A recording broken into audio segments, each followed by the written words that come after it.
following program on Other Derana 24 is classified MA. It is intended for adults and may be unsuitable for children under 17. It may contain crude, indecent language, explicit sexual activity, graphic violence, or political ideology. Viewer discretion is strictly advised.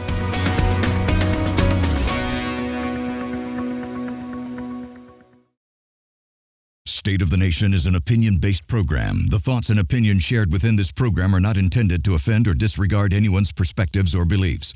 We aim to foster open dialogue, encourage critical thinking, and explore thought-provoking subjects. Recognizing the importance of diversity and inclusion, this program welcomes all viewpoints and cherishes the right to express them freely. This program also contains the opinions of the participants and does not reflect the views and beliefs of the Derana Media Network. The network believes in a safe space for all ideas to be expressed and on its duty to create such a platform for free speech. Viewer discretion is strictly advised. Mr. President, the last 4 years, there are times I'm sure you thought it was pretty dark. But look what God has done. We praise Him and give Him glory.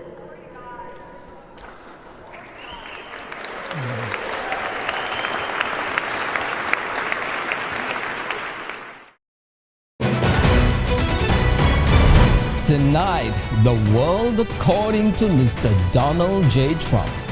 In a political revival that could only be described as a Hollywood movie, Donald J. Trump is back in charge of one of the most influential countries in the world.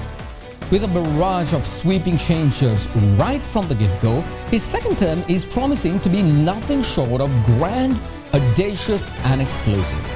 Now, for us Sri Lankans, the burning question is, how do we ride the wave of this new American leadership? As the era of wokeism dies, much like Kamala Harris's hopes of being Madam President, how will Sri Lanka's new liberal economic approach fit into this new landscape, and can we actually leverage it for our economic advancements? For insights, analysis, and opinions, tonight, I will speak to the Minister of Foreign Affairs and Tourism, Vijitha Herath, Minister of Justice, Harshana Nanayakkara, Opposition Parliamentarian from the SJB, Harshana Rajakaruna, Opposition Parliamentarian from the Sri Lanka Podujana Peramuna, Namal Rajapakse, former Ambassador to the UN, Dr. Dayan Jayathilake, Tourism Veteran and Chairman of Jetwing Group, Hiran, Cooray, and the President of the Vehicle Importers Association, Prasad. Good evening, I'm Mahieash Johnney, and this is the State of the Nation.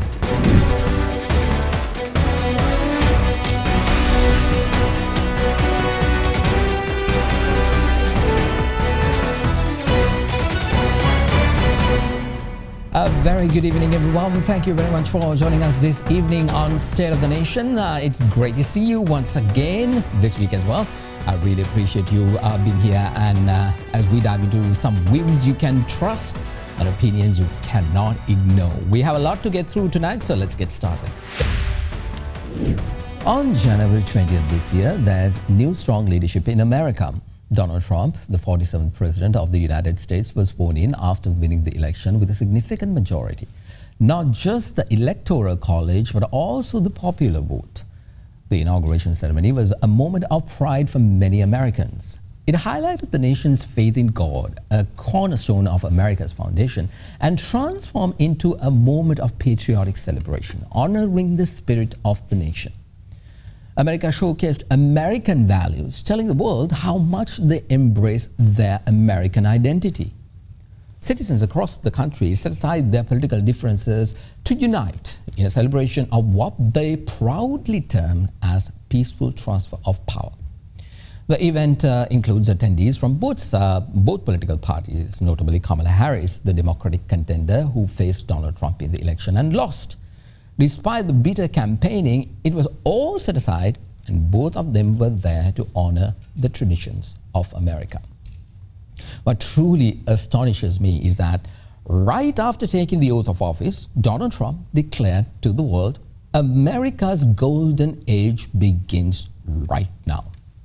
Now, in that very speech, he immediately began to fulfill the promises he made during his campaign. Instead of saying, I'm not a magician, so don't expect things overnight to change. He took decisive action by issuing executive action aligned with his campaign promises. He focused on closing the southern border, ordered the military to secure it, empowered his cabinet to swiftly reduce prices and combat inflation, pardon individuals wrongfully convicted during the January 6th event, and emphasized the importance of safe borders by urging neighboring countries to take decisive action. He also withdrew from the World Health Organization, sending a strong message that America would prioritize its own interests and its citizens and not allow other nations to take advantage of America's wealth. And more importantly, America's policing of the world would end. That speech, delivered shortly after his inauguration, was monumental. It wasn't just notable for its tone, but for the sheer number of promises he kept within hours taking office, actually minutes. He returned to the White House, sat at the Resolute desk, and signed those promises into law. All the commitments he had made to his citizens prior. Now, expressions like, "We're working hard on that," "We're trying our best," ever escaped his lips. Nor did he utter any words hinting at failure to deliver any promises. Regardless of what your views on Donald Trump might be, whether you support him or oppose his policies, one undeniable fact remains: from day one, he fulfilled nearly all the commitments he made to his people. Of course, we can argue the success of those actions in the days to come.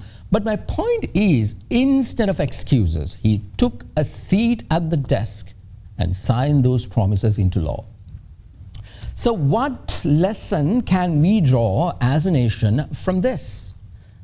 Our current NPP administration finds itself in a similar situation where the people of this country tired of unfulfilled election promises by previous governments for over 75 years, rallied behind the current government and the president with a significant backing. The people of Sri Lanka secured the presidency of the House, and not just a simple majority, but a supermajority in our nation's parliament for the national people's power. The newly elected President, Anrukumara Dissanayake, has stated that he's not a magician, but sir, you are. You do hold the power to fulfill all the promises you made to the people with a remarkable ease and speed. Of course, some might say our way of governance is different. That's why the people delivered the presidency along with the House with a supermajority. You pledged on day one that you would tackle the cost of living, dismantle the rice mafia, lower energy cost, eliminate wasteful government spending, introduce a new governance approach, and revise the IMF plan to benefit the citizens of Sri Lanka. However, what we have witnessed so far is merely a continuation of the same old policies from the Wickremesinghe government. There hasn't been a single innovative idea put into action by your administration. And when we question about that, we get the same old excuses we used to get over and over again from many administrations prior. We are working on that. The announcements from the government may come in a fresh packaging, but once you unwrap it, we find it's just the same policies of the previous administrations. The president seems to be delivering speeches as if he's still in campaign mode, channeling candidate Anrukumara Dissanayake. It appears that the government's primary focus is once again targeting political opponents.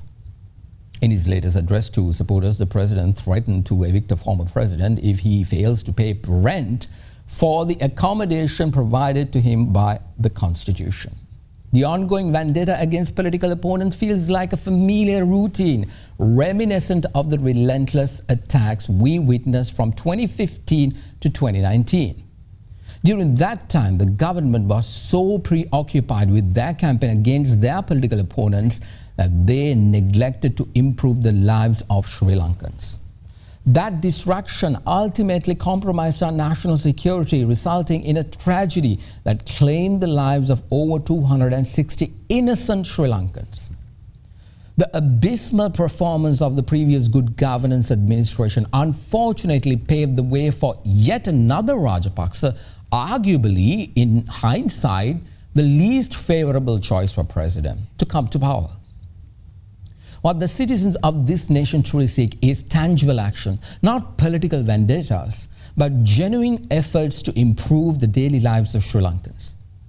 Today, the government says there's no rice shortages, but when you go to the shop, you find otherwise. Salt is low. Now there's talk of imported coconuts. Those are issues of everyday Sri Lankans. Of course, by all means, go after the wrongdoers of the country. If your political opponents have stolen billions in a corrupt manner, of course go after them, because that was one of your campaign promises. But find the data and filed a court case instead of these big announcements and the drama which we have all seen many times. How can you pursue the rent from a former president for a resident which is constitutionally guaranteed while simultaneously proposing a government spending budget that exceeds last year's figures? Weren't you the one who promised immediate spending cuts and vowed to lead by example? So far, the only example we witness is the continuation of the policies from the Wickremesinghe government, with no real initiatives to enhance the lives of the people. The election is behind us. You have emerged victorious, Mr. President. Madam Prime Minister, the authority is in your hands. It's time to stop making excuses and start delivering real improvements for the people of Sri Lanka. Indeed, Madam Prime Minister, you were the one who promised from the very beginning to introduce a fresh approach to governance. The public is eagerly anticipating that promise to become a reality. They are looking for more than just words. They want concrete action that will genuinely improve their lives. Consider the remarks made by the new President of the United States when he spoke to his supporters following the inauguration. But you'll be happy because, you know, it's action, not words that count. And you're going to see a lot of action. It's time to move beyond words and start taking real action. Action that will alleviate the suffering and improve the lives of 22 million Sri Lankans, just as you pledged. No more excuses. We can't afford to have another government filled with promises that go unfulfilled. You hold the power in your hands, so let's see you use it to enhance the lives of our fellow citizens while simultaneously bringing the real wrongdoers to justice. We'll be right back.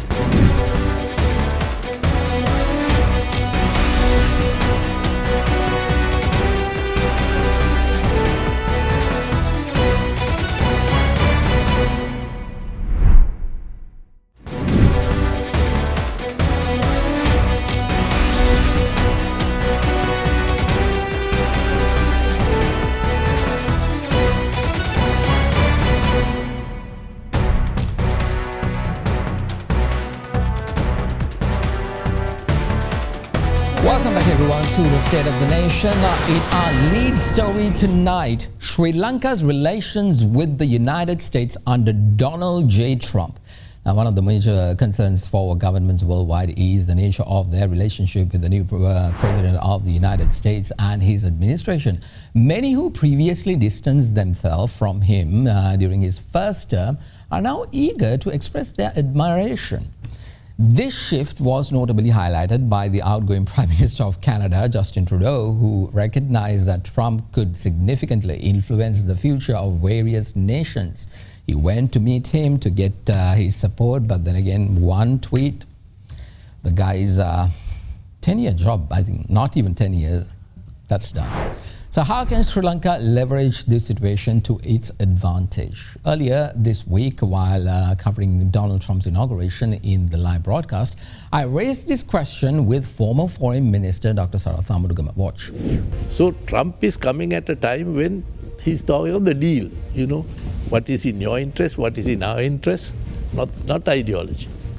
So in a way, if we position ourselves properly, we can enter into a dialogue. And where can we position ourselves? It is our strategic location, nothing else. All that other talk is just nonsense. When you think of a global scale, I mean, there are other little things like manpower, this, that, and the culture and all that. But in a specific number one case, it is our geographical position. So how do we leverage that in a highly volatile situation? That is the question. There's the US, there's India, there's China, and we find Sri Lanka playing a significant role if we can play our cards properly. And there's no reason why all three cannot feel that they can have a deal with Sri Lanka, can get on with Sri Lanka. I don't see any reason why we should try to climb onto one particular bandwagon and then bring onto our heads all the other problems that will be following an international contest. Now, just as the former foreign minister mentioned, there's no point in pitting one nation against another for Sri Lanka. We really need to get this message across to all powerful nations that Sri Lanka is everyone's friend and everyone is welcome here. Let's get some reactions on Sri Lanka-US relations, and for that, joining me now is former ambassador to the UN, Dr. Dayan Jayathilake. Thank you very much, sir, for your time. Appreciated. What is your advice to this new government in dealing with Donald Trump? This time around, he comes with a massive mandate and looks like he'll bulldoze anyone who gets in his way. Thank you, Mahieash.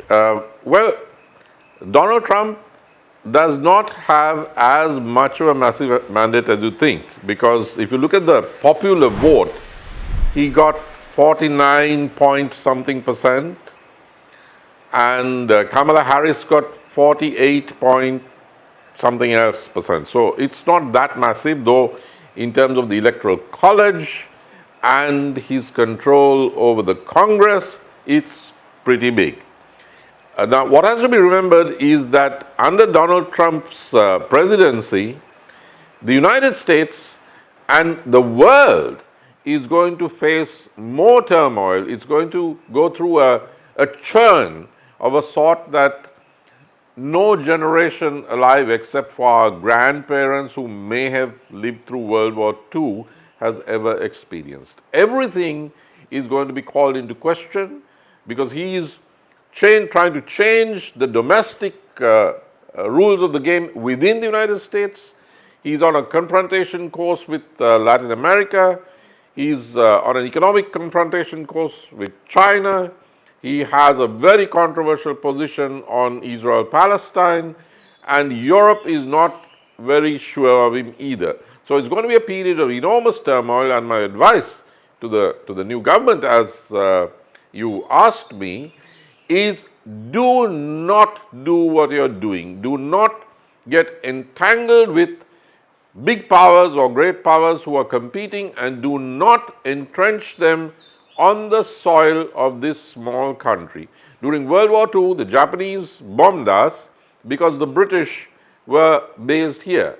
Now, what if we had the British in one part of Sri Lanka and the Japanese in another part of Sri Lanka, both given bases? That would have been absolute suicide. But the government is giving the north and east basically to India, and the south basically to China, and that is a very inadvisable thing to do during these next 4 years of the Donald Trump era.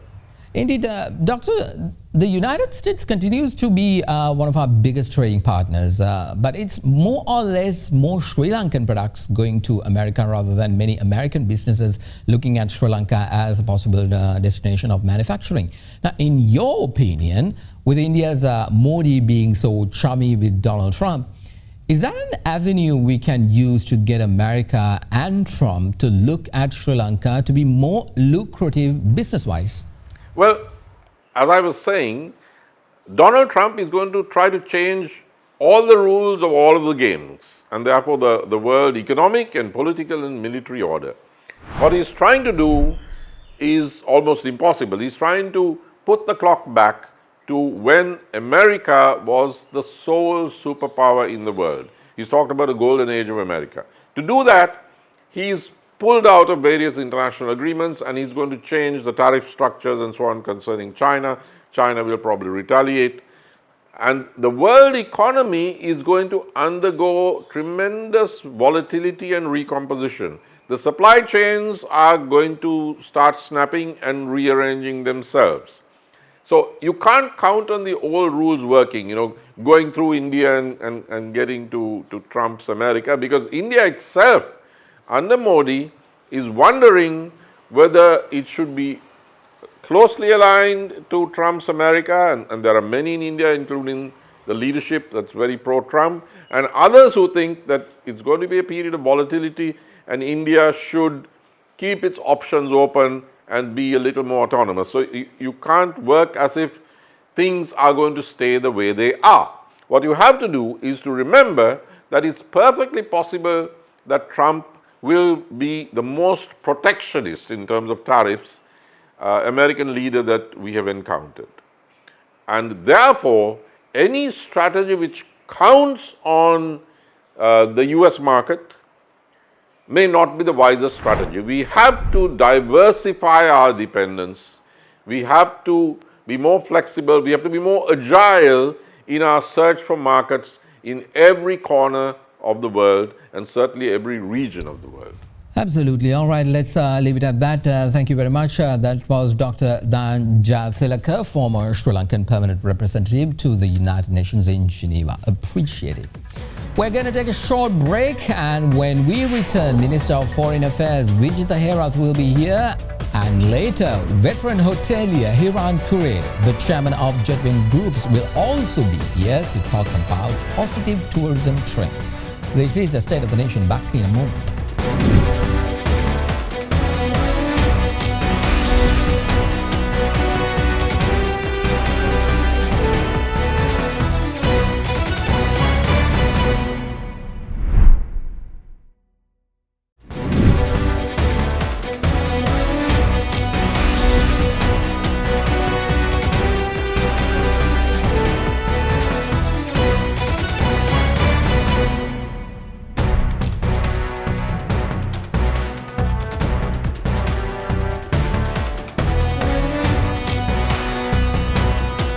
Welcome back, everyone, to the State of the Nation. Now, in short, Sri Lanka's tourism industry is doing really well and is, in fact, it's thriving. We started 2025 on a high note with almost 40,000 visitors in just the first 5 days, indicating a robust beginning.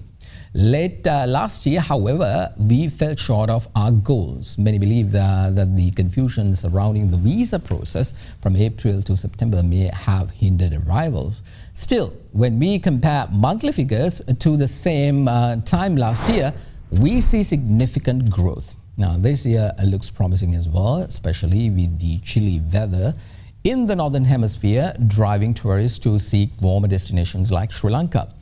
Tourism plays a crucial role in our economy. Here's a raw data on that. In 2018, tourism earnings represented 5% of our GDP at its highest point.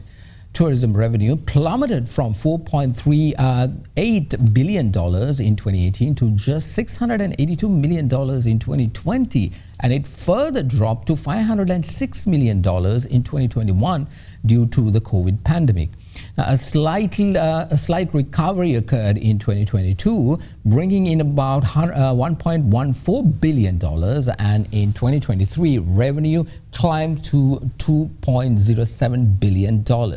Now, the positive trends continued last year with reporting revenue reaching around $3.2 billion as well. Now, this year, industry experts are optimistic about surpassing $5 billion in revenue, given the positive arrival trends. So what steps can we take to achieve this? What areas needs attention to ensure that the industry keeps thriving? Let's bring in State of the Nation's Mihin Siva, who is standing by at the data board. Great to see you, Mihin, and thank you very much for being here tonight as well. Mihin, now, in your research into the industry, what did you manage to find regarding the issues that's hindering the growth of tourism? Government wants to hit around $5 billion in revenue this year. Does it seem doable? Well, yes, Mahieash, that does seem possible, but then again, as you mentioned, government really needs to work on these points. We've found in our research that actually hinder the growth of the tourism industry. So, unlike Incredible India, Truly Asia, Malaysia, Sri Lanka has been going from Wonder of Asia, Small Wonder, then visit Sri Lanka, so Sri Lanka, and you will come back for more, so and so forth, for our tagline or a theme in order to market Sri Lanka as a tourism destination. So we really need to level up our game when it comes to marketing and branding Sri Lanka as a premium tourist destination in the world. And also, Mahieash, now, when it comes to places like Anuradhapura, Dambulla, Sigiriya, and even in our beaches, we really need to improve our infrastructure, which is basically to ensure that our tourists, have a holistic tourist experience in Sri Lanka. Because we don't really see all the health facilities and all the infrastructures being present at now. And also, Mahieash, there are attacks that actually has occurred because of the imminent existing bureaucracy in the country, and the hoteliers and all the industry is heavily impacted by that. And also international standard concepts like Blue Beach, we really need to focus on them and implement those in Sri Lanka as well. And Mahieash, moving on to the steps that Sri Lankan government can actually, take in order to mitigate these issues. So the Sri Lankan National Tourism Commission, which is under the National Tourism Policy, is also yet to be implemented. And also, Mahieash, we know hoteliers and all the stakeholders demand tax cuts and tariff cuts when it comes to the industry. And also, we have to focus on a lot of untouched markets and diversifying our products, which are actually unique to Sri Lanka, and also obviously improving infrastructure in order to reach that milestone you mentioned. Over to you, Mahieash. Absolutely interesting perspective indeed. Thank you very much. Let's leave it at that. Mihin De Silva at the data board tonight. All right, now, how can we keep the momentum going and indeed harvest the positive growth towards Sri Lanka's image building, and more importantly, enhance the economy? Joining me now is veteran tourism expert and hotelier, and also the chairman of Jetwing Group, Hiran Cooray. Thank you very much, Mr. Cooray, for your time, and good to see you once again. Now, the numbers are encouraging in terms of arrivals, and this government actually wants to bring in, I think, around 3 million arrivals this year. Now, have we got the infrastructure and other services in place to cater to this demanding market? Mahieash, I think 3 million is a very ambitious target for this particular year. If we can reach anything close to 2.5 million, I think we've done very well. The infrastructure, yes, we have no issues with infrastructure. As far as I can see, our roadworks, our networks, everything is working well. There is enough hotel rooms both in the informal and formal sector, so there is no problem with that also, Mahieash. So from the infrastructure side, we are not worried. We need to get some of the over-visited areas under control, such as Sigiriya, Yala National Park, and so on, so that the visitor number can be controlled. But by and large, I think we are good to go. But if we get 3 million, that will be a miracle. But I think 2.5 million is something that we should be happy with this year. Also, Hiran, if you are to point one wrong and one right thing that this new government is doing in terms of tourism, what would that be? Well, Mahieash, you are putting me in a spot now, asking me to be a judge.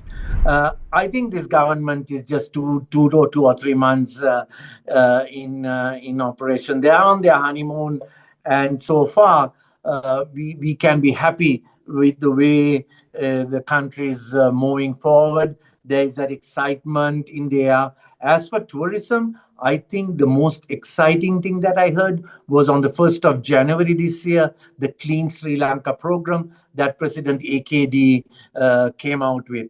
Our company Jetwing will be fully behind that initiative. If this Clean Sri Lanka, both environment cleanliness, ethical and social cleanliness takes place, and the people of Sri Lanka goes behind it and supports it, I think the entire country, not only tourism, tourism will be the biggest winner, but many other sectors will be winners. There'll be more foreign investment coming in, more foreign airlines coming in, country will benefit. So to me, from a tourism strategy, the Clean Sri Lanka program is a winner.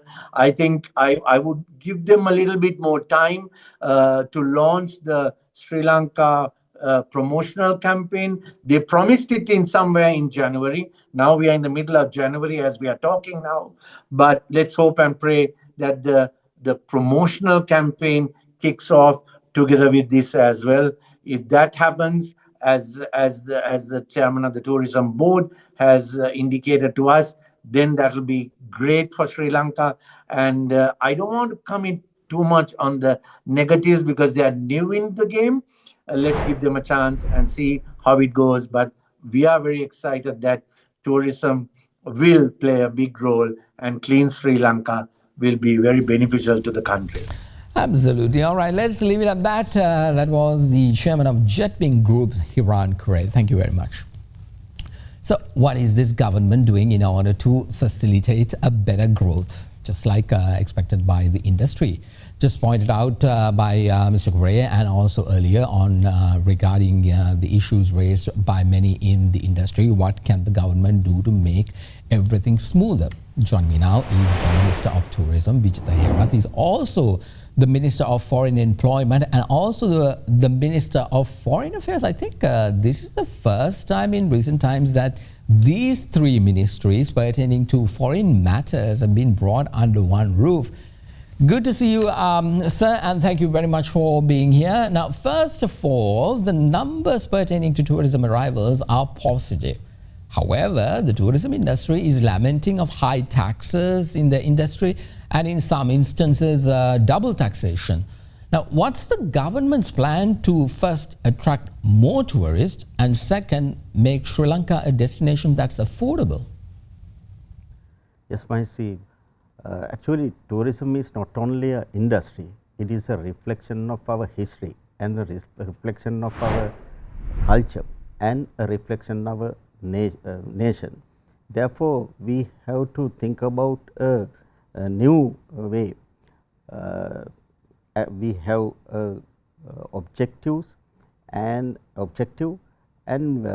have a target how to develop our industry. Last year we achieved 2 million amount. This year we have another achievements.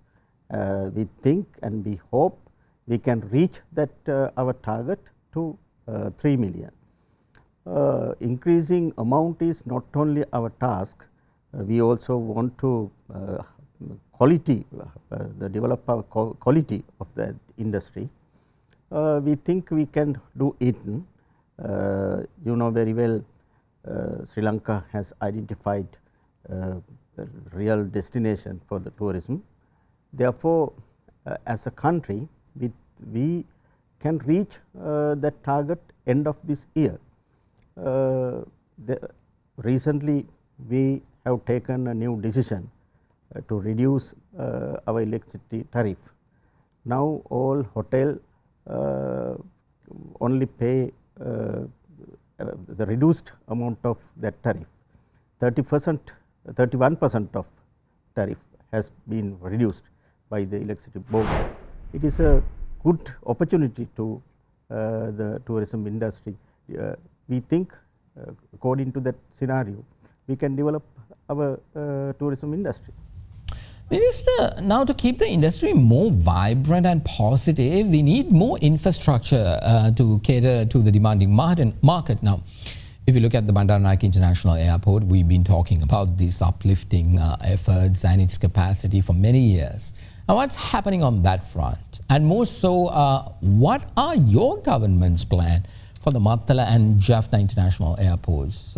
When you were in the opposition, one of the buzzwords the current president used to describe Mattala Airport was, quote unquote, a white elephant project. So, how are you going to change that? Perhaps sell it? As far as concerned the airports and airline, I want to say about airline. We are not selling our Sri Lankan airline because of the main reason of that. We want to develop our tourism industry. That's why we are not selling the airline, Sri Lankan airline, to anybody. And Mattala, as far as concerned, Mattala Airport and Jaffna Palali Airport. Palali Airport, there is a project. Using that project and using the fund which was given by the Indian government, we can improve and we can develop Palali Airport. Mattala Airport, there is a issue. We have not taken yet what can we do. We are thinking about that. Earlier there was a proposal, but we are not taking it into consideration. We are thinking about Mattala Airport in a positive way and new way, but the final stage we want to develop Mattala Airport as a tourist hub. Therefore, we will remain it our own. Minister, as you are also the Minister of Foreign Affairs, we recently saw the President going to China and also to India. And now there's a new President in the United States, Donald Trump. How will your government's relations with the United States be? Our foreign policy will not be changed according to the President of USA. Whoever become as a President of USA, whatever their foreign policy, we are continuing our relationship furthermore, and we are strengthening our relationship with USA. That is our position. But we think after becoming Trump as a president, he will change some policies. But as a country, Sri Lanka, we are continuing our diplomatic relationship with the USA according to new president behavior and according to his policies. We want to have a good relationship with USA, China, India and all other countries, because we want to strengthening our diplomatic relationship with all countries, not only India, not only China, but also all other countries. We are in that position. We think with new President Donald Trump, we can continue our relationship furthermore in a good way. Indeed. All right, let's leave it at that. That was the Minister of Foreign Affairs, Foreign Employment and also Tourism, Vijitha Herath. Thank you very much, sir. We'll take a short break, and when we return, the Minister of Justice, Harshana Nanayakkara, will be here to talk about government's plan with the justice system. This is the State of the Nation. Back in a moment.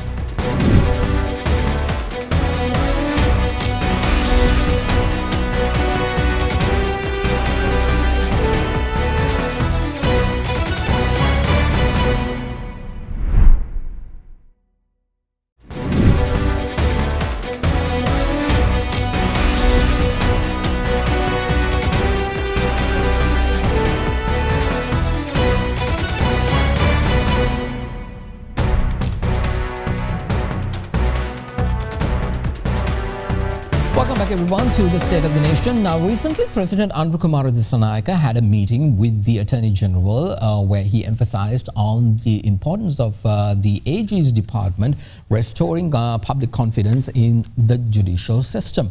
Not only there, even during his inaugural address to the 10th Parliament, the President said that his government would work hard to find justice even in some cold cases, which led to the erosion of public's trust in the system. That is, according to him. Now, let's get more details on that. And joining me now is the Minister of Justice and National Integration, Harshana Nanayakkara. Thank you very much, sir, for your time. Now, recently we saw reports of discussions occurring with your ministry, the AG's department and the President, saying that bygone controversial cases that seems to be pending are to be brought out and investigations to be carried out. In 2015, Minister, when the Good Governance government came to power, they said the same thing. We saw a bit of drama on television and then nothing happened. Same was the case back in 2019 as well. Certain cases that was said will be taken up, never did. And it all became another unkept election promise. Now, what's the difference this time around? And more importantly, is that the most pressing issue right now? Well, basically, it's natural for people to have doubts about law enforcement in this country.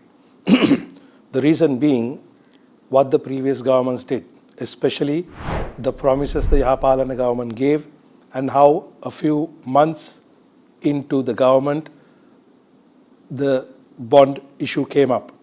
So as a result of which people are naturally doubtful. But however, I feel people gave us a mandate, a new one. The most important of them is to prosecute offenders and to look into these bygone cases of corruption, bribery and fraud and criminality. And this government takes this issue very seriously. So therefore, the question is a little too old.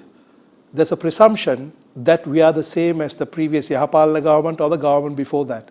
Natural suspicion. But this time around, things will be a little different, a lot more different. And you also said there was some drama on TV and nothing happened afterwards. This time around, you're not seeing drama. And of course, there have been instances where even some people have complained about me and my ministry saying, we don't say anything, we don't talk to the media much. True, that is because we are working. Remember, we don't believe in drama. Now the time for talking is over. It's the time that we do the work. But always remember, this government has been in power for only 2 months. Of course, presidency is 100 days. These things need to be investigated, not completely. There are some loose ends that need to be tightened up. And those things are being done. Discussions have been taking place between my ministry and the president and the relevant law enforcement authorities on how to facilitate a speedy investigation and a conclusion and to prosecute offenders. So therefore, this question will no longer be asked in a few months' time because you will see people are working. So as a result of which, I assure the public to be patient because things are happening. But I understand that the public is sometimes impatient. They want people to be put behind bars almost immediately. We are a government that respects rule of law and we are following the process. And this time around, there's no turning back. We will deliver. But we need time. Not a lot. Maybe about a year. That's all. Minister, we also saw during the campaign and also from President's inaugural address to the Parliament that the Easter Sunday massacre case would be brought up and be looked at. I think this would be the 7th time it's occurring. Now, what's the update on that and what new information do you think you would actually recover that didn't occur in the past 6 or so investigations? First of all, was there any genuine intention on the part of the previous rulers to catch the actual culprits of the East attack? My answer is no. It was not the case. Neither was Ranil's government, no Gotabaya's government, or the Yahapalana government. They were never having any genuine or sincere intention to capture the actual criminals of the East attack. We promised it during elections, even to His Holiness the Cardinal himself, and the people of this country. We will reinvestigate, and the matter is being reinvestigated as we speak.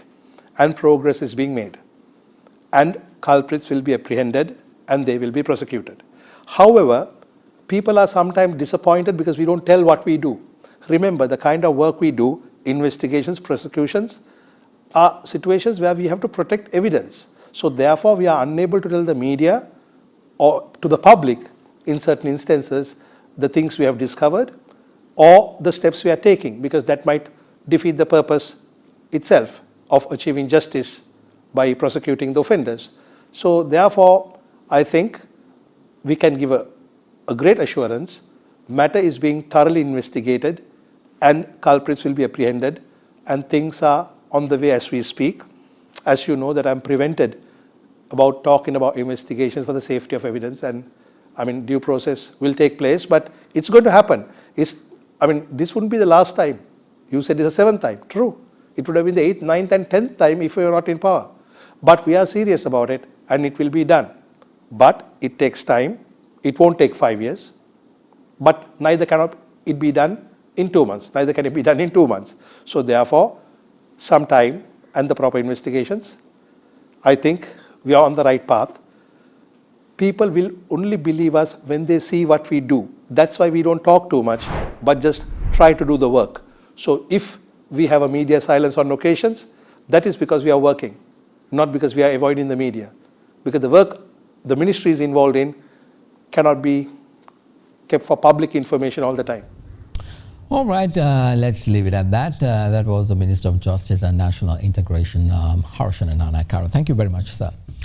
We'll take a short break, and when we return, opposition parliamentarian from the Sri Lanka Podujana Peramuna, Namal Rajapakse, will be here to talk about the government's performance, and later the president of the Vehicle Importers Association, Prasad will be here to talk about possible tax hikes in the vehicle market. This is the State of the Nation. Back in a moment.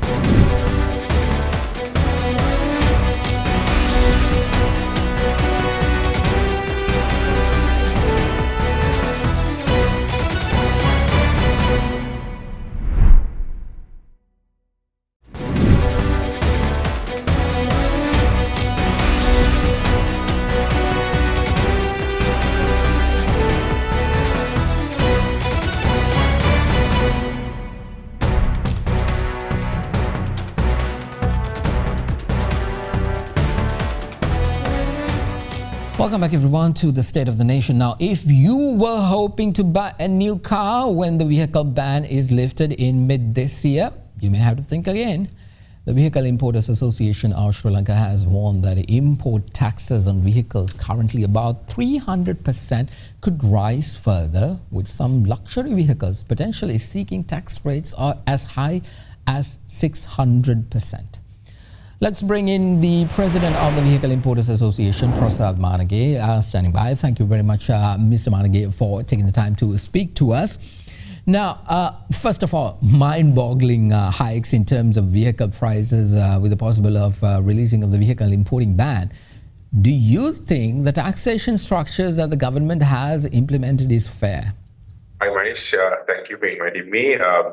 First of all, we have requested government to give us a minimum of 7-year period, and we have requested a taxation as well. But from what we heard from the government officials and like that, they want a higher revenue from the vehicle importation. So there are a lot of plus and minuses out there. So but at once I can't say it's fair, because when you look at the people who were stuck for almost 5 years without any vehicle, any new vehicle in the market, so they were expecting to buy a vehicle at a lesser rate. But hopefully we'll see. We have given them a lot of information, and we have requested a lot of things from the government. If they listen to those, we will get a better rate from government officials. Mr. Manage, many economists are concerned over the release of the ban, because this is, of course, going to hit the dollar reserves of the country. What do you have to say to that? No, when you speak with the finance ministry officials and those in the banking sectors, there are enough, not the reserve, there are enough excess dollars in the market at the moment, especially with the commercial banks. Like, they have more than 2 billion available in their system itself. So we don't have to touch the reserves, central bank reserves. All right, indeed. Let's leave it at that. Thank you very much. That was Prasad Manage, the president of the Sri Lanka Vehicle Importers Association. Thank you very much. Now, the new NPP government just completed 4 months in power. As I mentioned before, there were lots of promises made by the current government prior to coming to power, but now people are being told that putting coconuts into coconut sambal is wasting coconuts. It reminds me of that announcement during the Good Governance government that regarding a possible food shortage, and what they proposed was eating croton plants would be okay as well. Remember that one? Now, there are many shortages in food market keeps popping up while the government continues to say that they are doing everything in their power to ensure uninterrupted supplies. People tend to say otherwise. Let's get some reaction from the opposition. And joining me now is the national organizer of the Sri Lanka Podujana Peramuna Parliamentarian, Namal Rajapakse. Namal, good to see you once again. Thank you very much for joining me. Now, incumbent president goes to China. The Chinese president gives him a very warm welcome. But you are critical of his visit. Why so? The government hails this as a success, and there were many substantial economic benefits during the visit as well. Thank you, Mahieash. Well, I mean, if it's, we hope and we pray that it's going to be a success visit and there will be a successful outcome after the visit. The question was not that. Question was what happened to the anti-Chinese movement and anti-Indian movement that JVP had for a very long time as a political party. You know, they were very critical of these investments, especially if you look at the business forum Honorable President addressed in Beijing. He was very critical almost about all those investors during the port city construction and Hambantota port construction. But today he sees them as real credible investors. You know, he is the one who accused those investors as corrupt, not us. I mean, we always believed, you know, the Chinese investors can do a lot of good things to the country, and we need to work with all countries, all kind of investors to build up for the betterment of Sri Lanka. So the visit itself is not critical from our side, and we welcome the visit, and we are glad that President has finally taken a different approach towards his foreign policy. And we would like to see him working very closely with neighboring countries, including India, China, and the rest of the world.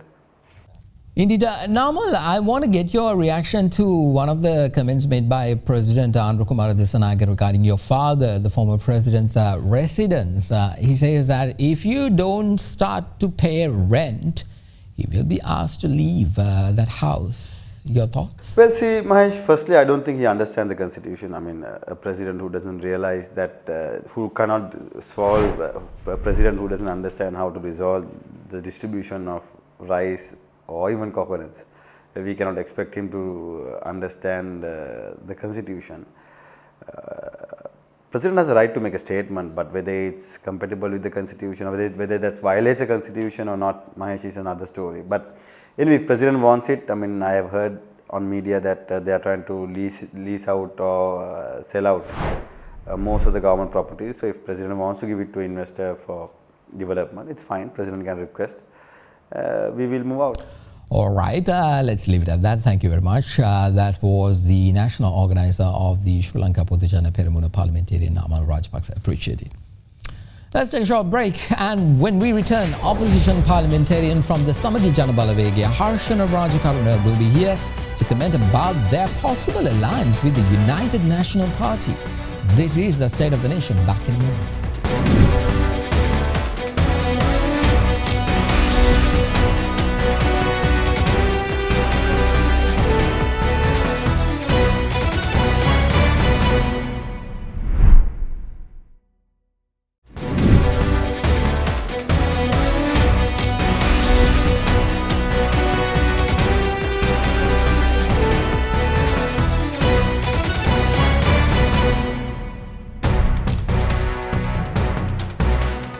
Welcome back, everyone, to the State of the Nation. Now, after losing 2 consecutive elections, the Samagi Janabalawege and the United National Party has finally come to the realization that divided they will fall, and perhaps united they would rise. Last week, initial steps were taken as both parties came together to talk about a possible alliance. Joining me now is opposition parliamentarian from the SJB, Harshana Rajakaruna. Thank you, sir, for your time. Now, before I ask you about the alliance with the United National Party, first let me pick a brain on this government's performance. Satisfied?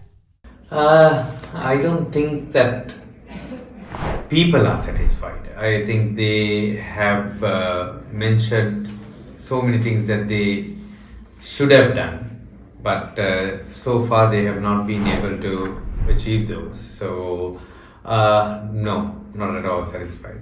Indeed, Parliamentarian, so what's the latest on the efforts taken to unite the SJB with the UNP? Any progress on that? So we have been talking with the UNP, and we believe that the right-wing camp should be stronger and should get together. The division of the right-wing political party has weakened us. That clearly shows in the past presidential election and the parliamentary election. So we are doing as much as possible to get everybody together. Absolutely. All right, let's leave it at that. That was SJB Parliamentarian Harshana Rajakaruna. Thank you very much. Appreciate it, sir.